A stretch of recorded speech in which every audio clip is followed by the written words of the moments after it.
Welcome. If you've ever felt like learning something new takes forever, if you've sat through hours of practice only to forget most of it by the next day, if you've wondered why some people seem to absorb skills effortlessly while you're grinding through the same material over and over, then what you're about to hear might change everything.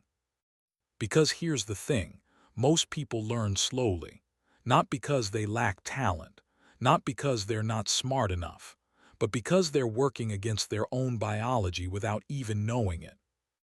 Let's start with something that will reframe how you think about your brain entirely. The brain doesn't optimize for information, it optimizes for prediction. Your brain isn't a hard drive. It's not designed to store facts like files in a folder. Instead, your brain is a prediction machine. Every single moment it's running simulations trying to guess what's coming next. When you walk into a room, your brain predicts where the light switch will be. When someone starts a sentence, your brain is already finishing it before they do. This is what your neural circuits are built for, anticipating the future based on patterns from the past. So when you're trying to learn something new, cramming facts into your head, your brain is asking one question. Will this help me predict what happens next? If the answer is no, if the information doesn't connect to anything useful or meaningful in your experience, your brain quietly discards it. This is why you can read the same paragraph 5 times and still not remember it. You're feeding your brain information, but you're not feeding it prediction power. The people who learn fast, they instinctively frame new information as tools for better prediction.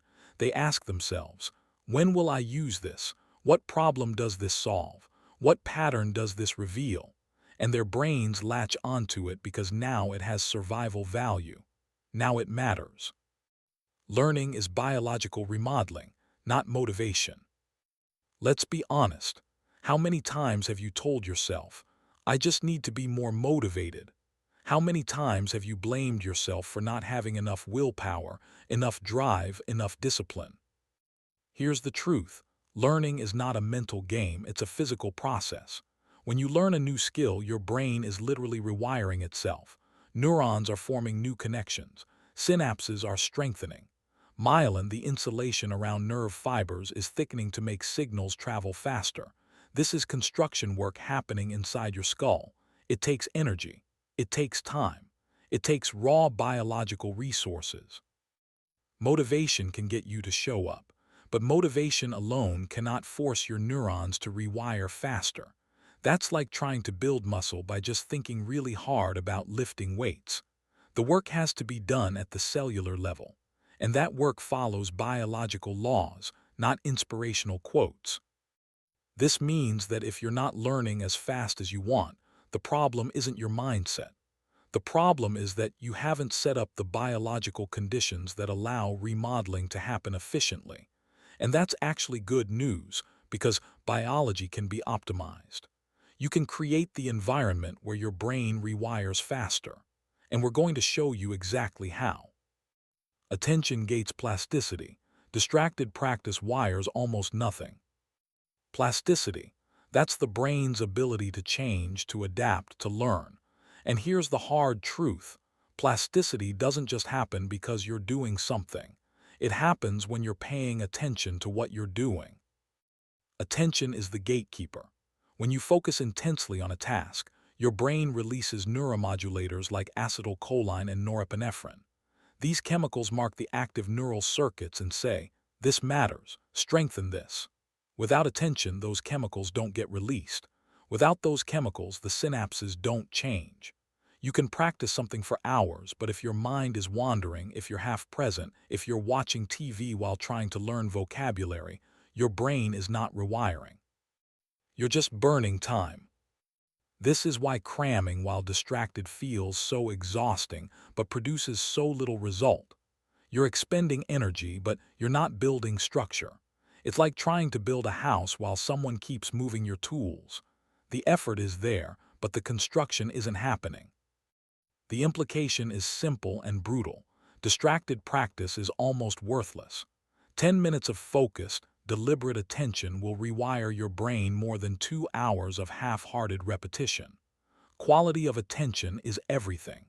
And if you're serious about learning fast, the first skill you need to master is the skill of directing and sustaining your focus.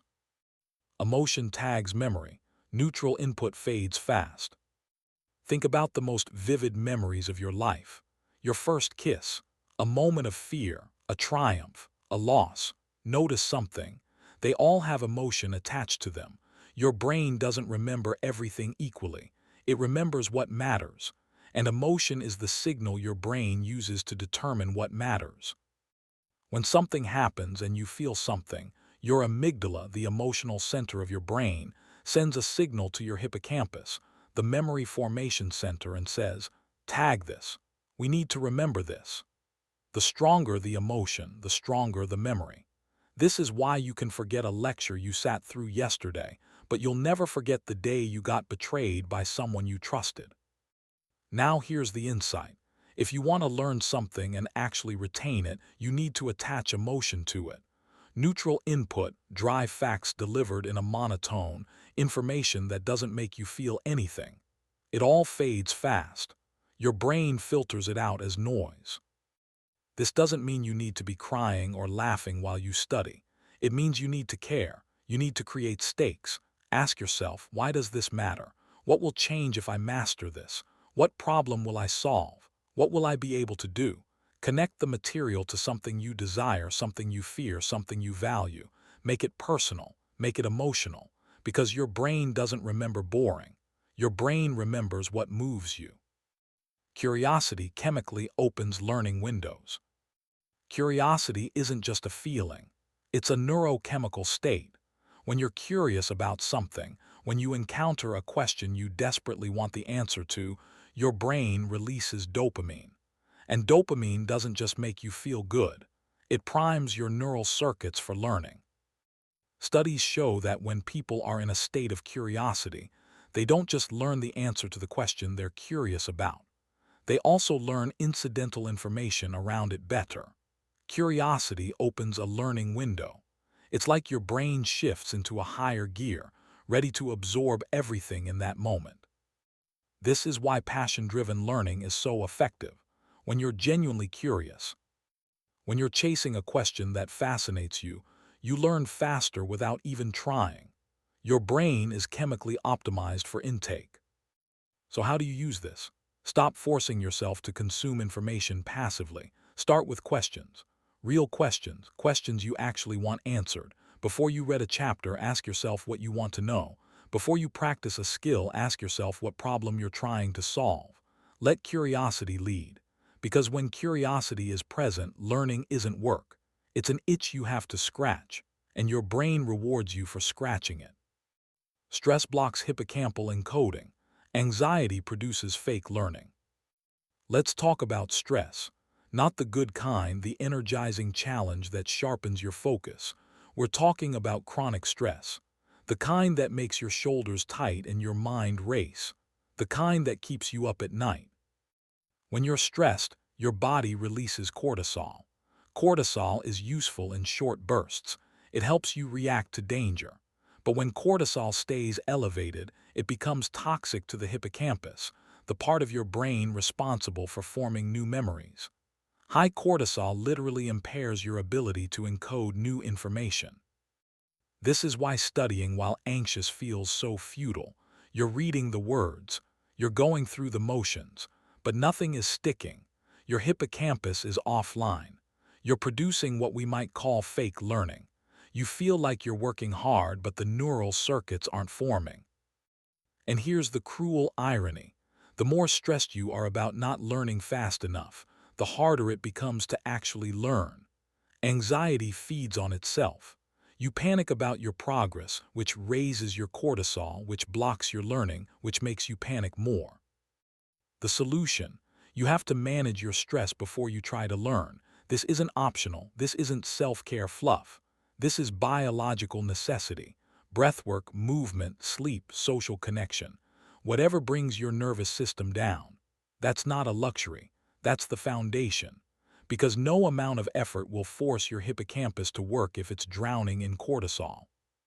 Learning speed is limited by recovery, not effort. We've been taught that more effort equals more results. Study longer, practice harder, push through. And yes, effort matters. But here's what most people miss. Learning happens in two phases. There's the effort phase where you engage with the material, where you practice, where you focus. And then there's the recovery phase where your brain consolidates what you just did. You don't get stronger while you're lifting weights. You get stronger while you're resting after lifting weights. The same is true for your brain. You don't rewire your circuits during practice. You rewire them after practice, when your brain processes and integrates what happened. This means that if you're trying to learn something by grinding for 8 hours straight, you're actually slowing yourself down. You're accumulating fatigue without giving your brain the space it needs to consolidate. You're pouring water into a cup that's already full. The fastest learners understand this. They work in focused bursts. They push hard, then they step back. They give their brain time to process. They take walks. They rest. They do something completely different. And during that recovery time, the real learning is happening beneath the surface. So if you want to learn faster, stop glorifying exhaustion. Start respecting recovery.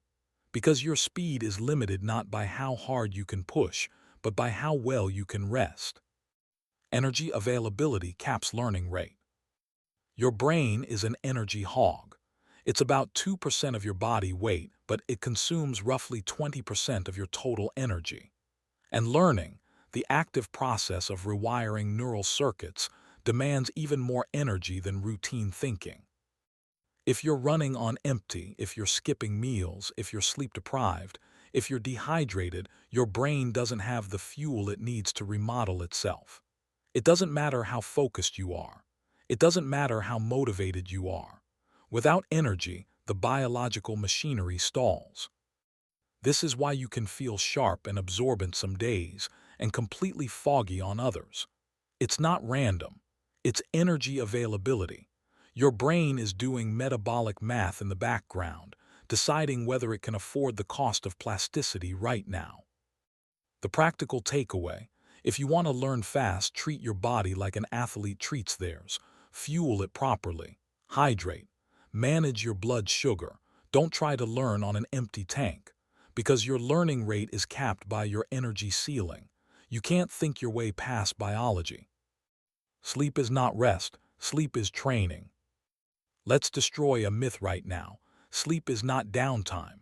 Sleep is not your brain shutting off. Sleep is when your brain does some of its most important work. During sleep, particularly during deep sleep and REM sleep, your brain is replaying the experiences of the day. It's strengthening the neural connections you formed. It's pruning the ones you don't need. It's moving information from short-term storage into long-term storage. Sleep is when learning gets locked in.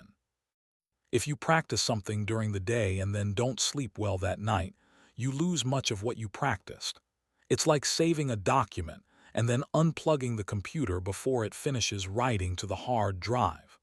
The work you did disappears. This is why all-nighters are so catastrophically bad for learning. You're not just tired the next day. You're erasing the work you did the day before. You're sabotaging your own progress. The fastest learners prioritize sleep like it's sacred, because they understand sleep is not rest. Sleep is training. It's the back end of the learning process, and if you skip it, you're throwing away half your effort. Learning plateaus often mean consolidation, not failure. Finally, let's talk about plateaus. You've been there. You're making progress, things are clicking, you're improving. And then suddenly, nothing. You practice and your skill level doesn't budge. It feels like you've hit a wall, like you've reached your limit. Here's what's really happening. Your brain is consolidating. It's integrating everything you've learned so far. It's reorganizing neural pathways, making them more efficient, stabilizing the new structure. This takes time. And during this time, your performance doesn't improve. Not because you've stopped learning, but because the learning is happening at a deeper level. Plateaus are not failure. Plateaus are often the sign that something important is happening beneath the surface. Your brain is preparing for the next jump. And if you quit during a plateau, you quit right before the breakthrough. The people who learn fastest don't panic when progress slows. They trust the process. They keep showing up. They know that stagnation on the surface often means transformation underneath. So when you hit a plateau, don't despair. Don't quit. Just keep going. Because the next leap is closer than you think.